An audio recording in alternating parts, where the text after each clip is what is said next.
When you're first starting out in photography, the details can be overwhelming, especially if you're starting from scratch. What makes a good picture? What kind of composition should I have? What is composition? What camera settings should I have? What are the camera settings? What is shutter speed? What is aperture? Which mode should I shoot in? There's just all these things that just pile up, and it can be, like I said, very overwhelming. However, once you get past that first surge of confusion, that cloudy craziness, like, I don't know what I'm doing, I'm just doing the best that I can, the passion is the only thing guiding you. But then you can start applying some principles that you've learned. And one of the principles that I learned when I first started out in photography was about composition. And I want to show you some photos that show my progress when it comes to composition and subjects in the photo. Hopefully, if you're just starting out in photography or you're interested in photography, these will help you get past some of the lessons I had to learn the hard way.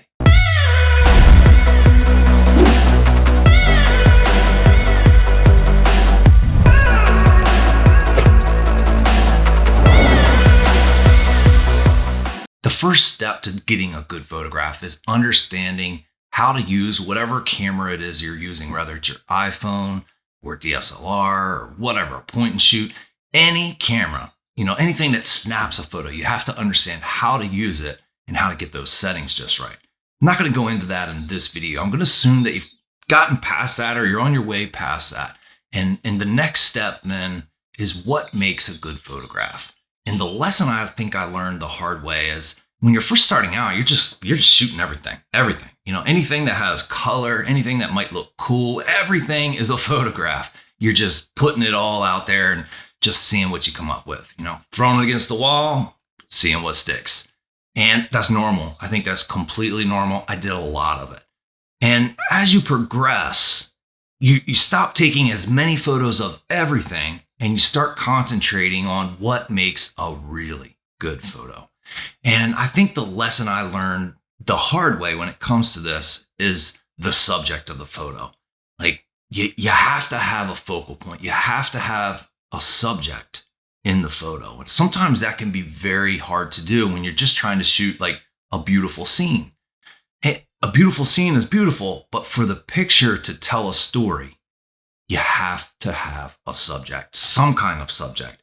And then you got to have different layers of the photograph. So, down at the bottom or the foreground, and you need to start there and then kind of transition through the photo. Now, sometimes your subject can be right in the midground, and then you have the background as, some sort of just feature that kind of amplifies the subject. Sometimes your feature is in the background, like you have the mountains, and the mountain range is the true subject of a photograph. And all that's fine. But what you need to understand is the principle of finding a subject in every photograph and then making sure the photo is designed around it. Let me show you some photos that I've taken over the years. I'm going to show you some from when I first started out and some that are a little more recent that show you the difference. And I'll walk you through what I mean by making sure you have a subject and the photo is designed around it. So let's start out with this first photo, and this is one of my beginner photos, but what you can see here is I saw a beautiful scene, where I had a little bit of sunshine and there was a heavy fog and there was a mountain in the background, and I just thought it would be a nice capture. The problem is there's no focal point. The foreground is really the only subject, so to speak, but there's really nothing to be focused on in the picture. Your eye doesn't have any incentive to move from the foreground further along in the picture because there's nothing there. So there's just a lack of a subject there. On the second picture, it's a beautiful beach scene. And I was in the Bahamas and I thought it was beautiful, so I snapped the photo. The problem is, again, there's no real subject. I mean, you could say maybe the ocean is the subject, or maybe that green island or the wraparound part of the land there is the subject. But, when you have to ask yourself, well, what really is the subject, then you probably should design the photo a little better so that question doesn't have to be asked. You want the photo to just flow naturally. In this next photo, another beginning photo that I posted, and I was really going for the fall colors. But again, the subject to me at the time, I guess, was the view. The problem is the viewer's not going to appreciate the view as much as I did when I was there. And so that's really the point of a photograph, is you're trying to get the viewer to feel the emotions that you had, to kind of see what you had when you were there. And a lot of times these view pictures that we do, they just don't have enough of a subject to really translate the rest of the message or the rest of the emotion that you're intending for them to have. Now this next photo is a more recent photo, and I snapped it because the light I thought was beautiful. And I just fell victim to my own, advice here, and that was I didn't have a subject. The subject really was the light and the way that it was hitting the landscape, but it's very questionable at best. And you just need a photo to have, like I said, a very clear and defined subject. This next photo is a photo where I started picking this idea up. I want the viewer's eyes to transition through the photo from the bottom foreground to the midground and to the background. And I guess you could say the midground, my intention was the rocks where the water's kind of going through that little section there, but it's not enough of a subject to really grab the viewer's attention. And that's why this photograph just kind of it's just an average photo. To have a real impactful photo, you have to have that main subject.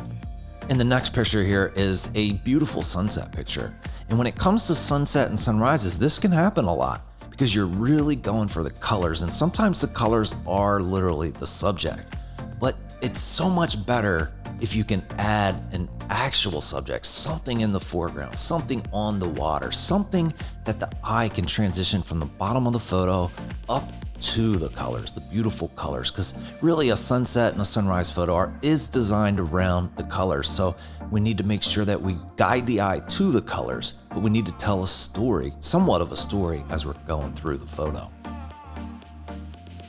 Now here's the photo where I started getting it. All right, so we're starting in the foreground, and that's the road, the path, and the eye is naturally taken down this walkway to the main subject, which is the cityscape.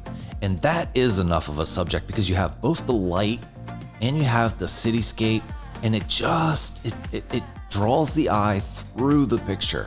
And that's really what makes a great photograph, in my opinion, is you just have to tell that story. And the story here is a beautiful sunset on a beautiful cityscape. Now here's another photo where the subject is very obvious. It's the waterfall. And sometimes photos like this are great where you're really not trying to guide the eye a whole lot. You're just putting the subject right dead in the middle and you're saying, look at me. In cases of waterfalls, sometimes that's the best idea. Just get the waterfall and let the other stuff on the sides and on the bottom, and just kind of don't draw a whole lot of attention to that. You can go in and desaturate those colors, and you want the eye to focus directly on the waterfall. Now, I love this photo in Zion National Park, and it's because the road has a nice sheen to it from being wet, and it just naturally guides the eye from the bottom of the photo, and that's where your eye starts, to the midground, where there's a little bit of mountains and stuff going on, to the main feature, which is the big waterfall, and it's surrounded by the mountains. It's just so much more pleasing to the eye. It draws more emotion. It lets the viewer know, man, this was a beautiful sight. And sometimes something just as simple as a grill on the beach can be the subject. And you see how this photo works. I placed it right in the middle of the photograph, and I put the picnic bench as the midground because it kind of tells a story here. You're on the beach, you're cooking out, you're enjoying the beautiful view, and then the water and the clouds above it just kind of complement the image. It's kind of moody, and it just has a cool effect to it. So, always have that in mind when you're shooting your photo. Let me give you one last example here. You can already see exactly what I'm talking about. The eye starts at the bottom of the photo. We follow the beautiful stream, the mountain stream, and then it takes us through the midground, which is some field, a few trees, and then bam, the big mountain range in the background of the Adirondacks just comes out and says, how beautiful that site was when I was there. And that's the point of the photograph, is to translate that to the viewer. And don't get me wrong, by no means am I a professional at this. I'm just telling you the tips and the tricks that I've learned along the way. And putting a subject as the primary part of the photo is very important. So I hope you got something out of the video. I do these videos to try to help you get past those sticking points that I had when I started out. Those lessons I had to learn the hard way. If you listen and you take something out of that, it can save you a lot of time and frustration. I really appreciate you sticking around for the whole video. Do me a favor, if you enjoyed it, you got something out of it, share it with your family, your friends, on your Facebook page, your Twitter page, your Instagram page. Do me a great favor and just share it to everyone. And that way I can reach more photographers or people that are interested in photography. And since I'm just coming out of my beginner stages in photography, it's still fresh. The lessons I've learned are still very fresh. And I think I can really help those people, you guys, understand the lessons I had to learn the hard way. And if you listen, maybe you won't have to learn them the hard way. So I hope you guys have an awesome week, and I can't wait to see you on the next video.